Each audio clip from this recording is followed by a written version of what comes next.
Welcome to Media Monday, Raven Nation. I'm Tyler Aragao alongside women's soccer goalie Casey Cook. And Casey, what a week it has been for you guys, coming off a huge win on the road against Adelphi, the sixth best team in the country. Not only do you go into their home turf, but you shut them out. As a goalkeeper, what is that feeling like to accomplish that?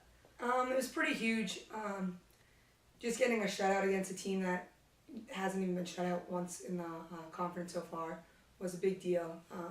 Our defending from top to back was just crucial. And I wouldn't be able to do it without the people that are in front of me. So, you go into that game, and obviously you're not favored to win it. Adelphi just having a very strong team over there, but you score that goal late, 78th or 77th minute. Veronica Marquez puts it home. You're up 1-0. What's going on through your mind after you see that ball go into the net and you still realize you have some time left to play? Yeah, I remember looking up at the clock, and we had about 12 minutes left to play. And I was like, no way, we're not, because we went ahead and against Assumption, and then we let up a goal late. So I was like, that's not happening again.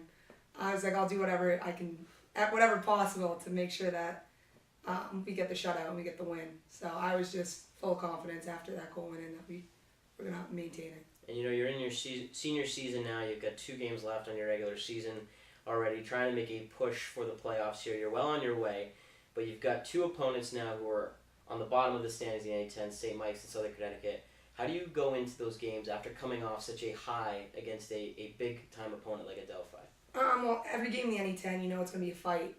So you have to treat every game like you're playing Adelphi. There can't be that drop-off of it's the lower team seed, because it doesn't really matter. They're going to bring it no matter what. So just keeping the mentality of you have to fight for every game. So you've been through this program now. It's your 4th year. Last year was a bit of a disappointment, going 7-7-2, finishing 500 and missing the playoffs. This year, though, the turnaround under your new head coach, Jonathan Garber, 8-3-2 now.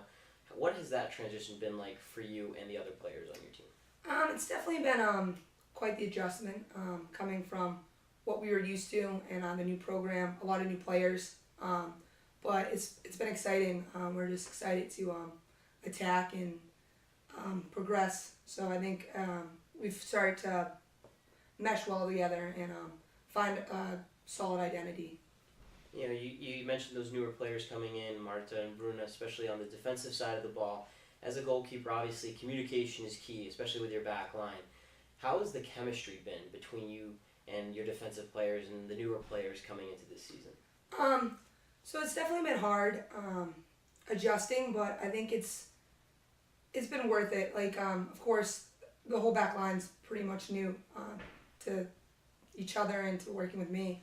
But over the course of the season, I think we've really know how to play to each other's strengths and really just have each other's back. So I love playing with them, and they make my job a lot easier. So they've certainly helped you guys elevate up through the standings. Obviously, the turnaround from 7-7-2, now well above 500, 8-3-2, and you have a possibility here late in the season with these 2 games left to clinch a home playoff game. How significant is that to you and your team?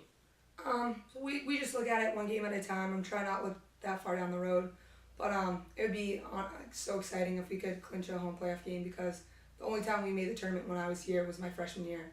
We had to travel to Southern Connecticut, but having a home game would be awesome, just because we have some great fans that bring the energy every game. So you mentioned that not making the playoffs since your freshman year, it's been a bit of a drought for you, but to get back in your senior season, your final season, what's the ideal way for Casey Cook to kind of close out her career here at Franklin Pierce? I hope we just have a strong run in the NA10 playoffs, and hopefully make it into the NCAAs, because we haven't done that since I've been here.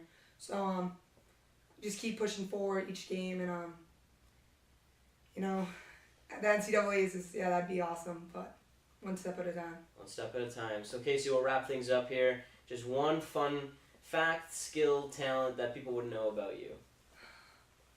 I know you guys gave me a couple seconds before to kind of toss it on me, but I know my coach said that he was a professional dancer. Yes. But I don't think you guys have seen me dance. I'm telling you, he has nothing on me.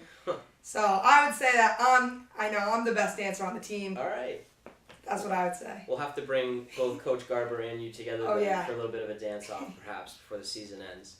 All right, Raven Nation, I'm Tyler Aragao. This is Casey Cook. Thanks for tuning in.